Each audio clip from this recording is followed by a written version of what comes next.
السلام علیکم۔ السلام علیکم علیکم السلام۔ جی خیر، کیسے آپ خیریت سے؟ جی شکر اللہ کا، آپ لوگ بخیر ہیں؟ جی الحمدللہ خیریت سے اعوذ انشاءاللہ۔ باللہ من دعا کے الشیطان الرجیم، بسم اللہ الرحمن الرحیم، نحمدہ و نصلی علی رسولہ الکریم وآلہ الطیبین الطاہرین المعصومین۔ اختصار کے ساتھ امام محمد تقی اسلام کے حالات آج آپ کے سامنے بیان کر رہے ہیں۔ امام محمد تقی علیہ السلام کی ولادت 10 رجب 195 ہجری کو مدینہ منورہ میں ہوئی۔ اچھا، ایک بادشاہ گزرا ہے ہارون رشید، عباسی خلفاء میں ہارون رشید کے 2 بیٹے امین اور مامون۔ تو امام تقی اسلام کی ولادت جب ہوئی تو اس وقت ہارون کا بیٹا امین تخت حکومت پر تھا۔ بعد میں امین کو قتل کر کے مامون پوری سلطنت پہ قابض ہو گیا، اور یعنی امین کے دور میں امام تقی اسلام پیدا ہوئے، اور امین کا جب قتل ہو گیا تو مامون بادشاہ ہوا۔ مامون کے بعد معتصم عباسی بادشاہ ہوا، یعنی امام تقی اسلام نے 3 بادشاہوں کا دور دیکھا، امین، مامون، معتصم۔ اور اسی معتصم نے امام محمد تقی علیہ السلام کو بغداد بلوا کر کے زہر دلوا دیا آپ کی بیوی کے ذریعے سے۔ یہ بیوی آپ کی ام فضل نام تھا، جو مامون رشید کی بیٹی تھی۔ امام تقی اسلام کے مشہور القاب تقی، جواد اور کنیت ابو جعفر ہے۔ اب یہاں ایک بات اور یہ ذہن میں رکھنے کی ضرورت ہے کہ ابو جعفر کی کنیت اس سے پہلے امام محمد باقر کی رہ چکی ہے، چونکہ آپ کے بیٹے جعفر صادق، تو ابو جعفر آپ کا لقب بھی تھا، 5ویں امام کا بھی تھا، اور کنیت امام تقی اسلام کی بھی ابو جعفر ہے، تو اس لیے آپ کو ابو جعفر ثانی کہا جاتا ہے، یعنی ابو جعفر اول امام باقر اسلام اور ابو جعفر ثانی یعنی دوسرے ابو جعفر، یہ امام محمد تقی علیہ السلام ہیں۔ امام محمد تقی صاحب بھی کم سن ہی تھے کہ مصائب و آلام کا سلسلہ آپ پہ شروع ہو گیا۔ 5 سال کی عمر تھی کہ آپ کے والد امام علی رضا علیہ السلام کو مامون رشید نے خراسان بلا لیا، تو 5 سال کی عمر میں اپنے والد سے بچھڑ گئے، سایہ شفقت سے بچھڑ گئے۔ اس کے بعد ظاہری ملاقات پھر زندگی میں نہیں ہو سکی، کیوں؟ اس لیے کہ عالم غربت میں ہی امام رضا علیہ السلام کو مامون رشید نے زہر دلوا کر شہید کر دیا۔ اب یہ الگ بات ہے کہ دفن و کفن کے لیے امام محمد تقی اسلام شان اعجاز سے پہنچے خراسان، اور وہاں پہ دفن کیا اپنے پدر بزرگوار کو، اس لیے کہ دفن معصوم بدست معصوم یہ ایک اہم مسئلہ ہے۔ 203 میں امام رضا علیہ السلام کی شہادت کے بعد آپ منصب امامت پہ فائز ہوئے۔ اب ذرا سا دیکھیں، پھر گن لیجئے، 195 ہجری میں پیدا ہوئے ہیں آپ، اور 203 میں آپ کے والد کی شہادت ہوتی ہے، تو 195 اور 203 تک اگر آپ گنیے تو تقریباً 8 سال ہوتے ہیں۔ 8 سال کی عمر میں آپ منصب امامت پر فائز ہوئے۔ یہاں پہ لوگوں کو اشتباہ ہوا کہ اتنی کم سنی میں ایسا جلیل القدر منصب ایک بچہ کیسے سنبھال سکتا ہے، حالانکہ قرآن میں اس کی مثال موجود ہے۔ جناب عیسیٰ نے گہوارے میں اعلان کیا اپنی نبوت کا، صاحب کتاب ہونے کا اور اپنے عبد ہونے کا، انی عبداللہ آتانی الکتاب وجعلنی نبیہ، میں اللہ کا بندہ ہوں، اللہ نے مجھے کتاب دے کر بھیجا ہے اور مجھے نبی بنایا ہے۔ تو اگر جھولے کا بچہ اپنے نبی ہونے کا اعلان کر سکتا ہے تو 8 سال کی عمر میں اگر امام محمد تقی اسلام امام ہو تو حیرت نہیں کرنی چاہیے۔ دیکھیے، عقیدہ ہمارا جو ہے وہ یہ ہے کہ امام ہر حال میں امام ہوتا ہے، چاہے وہ بچہ ہو، جوان ہو، بوڑھا ہو، سن و سال کا کوئی اثر اس کی زندگی پہ نہیں پڑتا، اس لیے کہ مولا کائنات پیدا ہونے کے بعد جب خانہ کعبہ سے باہر آپ کی مادر گرامی لے کر آئیں اور رسول کی گود میں آئے تو 3 دن کی عمر تھی مولا کائنات کی۔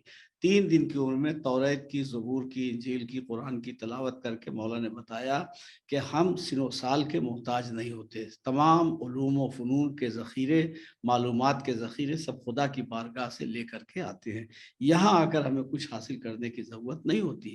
اچھا، اور یہی نہیں بلکہ دیکھیے، ہم پیدا ہوتے تو اتنے کمزور ہوتے ہیں کہ ایک مکھی کو اپنے جسم سے اڑانا چاہیں تو ایک مکھی، ایک چیونٹی اگر ہمارے بدن پہ آ جائے، اگر ہم جھولے میں ہوں یا ماں کی گود میں ہوں، شیرخوار تارگی کا دور ہو تو ایک چونٹی اگر ہمیں پریشان کر رہی ہو تو ہم اپنے ہاتھوں سے اس چونٹی کو ہٹانے کی قدرت نہیں رکھتے، لیکن مولا کائنات نے علم کا مظاہرہ کیا توریت، زبور، انجیل، قرآن کی تلاوت کر کے، اور شجاعت اور قوت اور طاقت کا مظاہرہ کیا کلہ اجدر کو 2 ٹکڑے کر کے، بتایا کہ دیکھو دنیا میں آ کے ہم اس کے محتاج نہیں ہوتے کہ ہماری عمر آگے بڑھے تب ہمارے ہاتھوں میں طاقت آئے، قوت آئے، بلکہ جو جوانی میں قلعہ خیبر کو اکھاڑ سکتا ہے، بچپن میں قلعہ اجدر کو 2 ٹکڑے کر سکتا ہے۔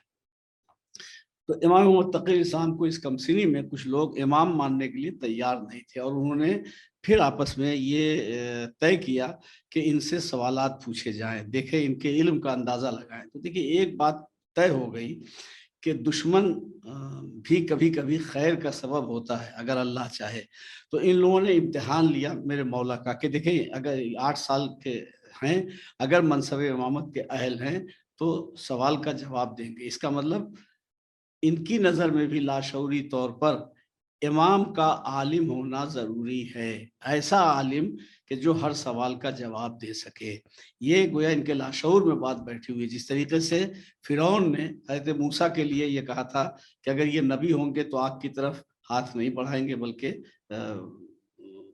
لال کی طرف ہاتھ بڑھائیں گے، اور اگر عام بچے ہوں گے تو ہاتھ بڑھائیں گے یہ انگارے کی طرف۔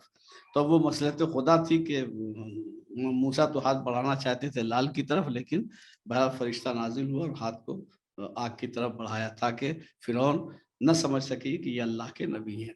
تو بہرحال نبی اور امام اپنے بچپن میں بھی وہی شعور رکھتا ہے جس شعور کی اس کی نبوت اور اس کی امامت کو ضرورت ہوتی ہے۔ تو امتحان لینے کے لیے ایک تاریخ مقرر کی گئی، دن مقرر کیا گیا، مقررہ وقت لوگ جمع ہوئے، لوگوں نے ایک سے ایک سوال پوچھنا شروع کیا، جید عالم آئے، بڑے بڑے علماء آئے، دوسری قوموں کو بھی عالم کو بلایا گیا کہ سوال کرو۔ ایک سوال ایسا نہیں تھا جس کا امام نے 8 برس کے سن میں جواب نہ دیا ہو۔ 3 دن تک سوالوں کا سلسلہ جاری رہا، 3 دن تک ہزاروں سوالات امام سے 3 دن تک کیے گئے، اور امام نے ہر ایک کا جواب اس طریقے سے دیا کہ ہر سوال کرنے والا مطمئن ہو گیا۔ کسی ایک منزل پر بھی میرے امام نے یہ نہیں کہا کہ اس سوال کا جواب مجھے نہیں معلوم۔ 8 برس کا بچہ بے ساختہ ہر سوال کا جواب دے رہا تھا، اور بڑے بڑے علماء حیرت سے آنکھیں پھاڑے امامت کا جلوہ دیکھ رہے تھے۔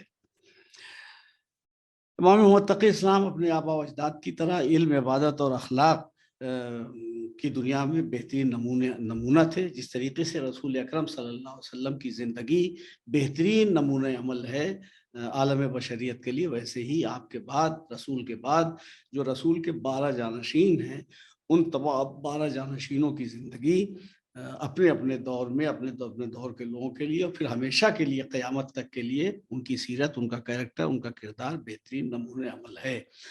اچھا ایک بات اور ذرا غور کریں، اگر تاریخ پہ نگاہ ہو تو مامون رشید کے دور کو علمی ترقی کا دور کہا جاتا ہے۔ یہ تو کہا جاتا ہے کہ علمی ترقی کا دور ہے، لیکن مامون رشید کے دور میں یہ علمی ترقی آئی کہاں سے، اس کی وضاحت لوگ نہیں کرتے۔ اس کی وجہ یہ ہے کہ اس سے پہلے مامون رشید نے امام متقی اسلام کے والد امام علی رضا علیہ السلام کو بلا کے اپنا ولی عہد بنایا تھا۔ اس وقت بھی علمی باتیں ہوتی تھی، علمی سوالات ہوتے تھے، علمی مباحثے ہوتے تھے، دوسرے مذاہب کے لوگ بھی آ کر امام سے سوال کرتے تھے، مباحثہ کرتے تھے، اور امام جواب دیتے تھے۔